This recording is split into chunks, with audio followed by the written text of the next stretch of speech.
we've designed it in such a way that it's also very user friendly. They don't even have to know that it's an AI that's behind it, but Mm-mm. they just it's like just they're telling the platform or the machine what they want. Like, okay, so there are drop downs there, and I would invite people to check it out. Maybe you can flash the Yep. URL. Sure. Some it's gabay.tagpros.us.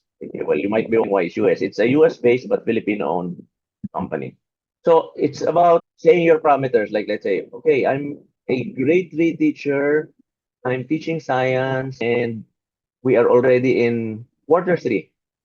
And with those basic parameters, the platform, the system, our AI would already show in the next drop down what are the competencies that are for that particular set of parameters, like grade 3 science and Mm, quarter 3. So the teacher mm-mm. doesn't even have to look at the curriculum, the matatag curriculum of DepEd, and look, oh, what is it that I have to teach today? Oh, what is it that where are we now in our lessons? No, she doesn't even have to do that anymore, okay? Because we have put the entire matatag curriculum into our system.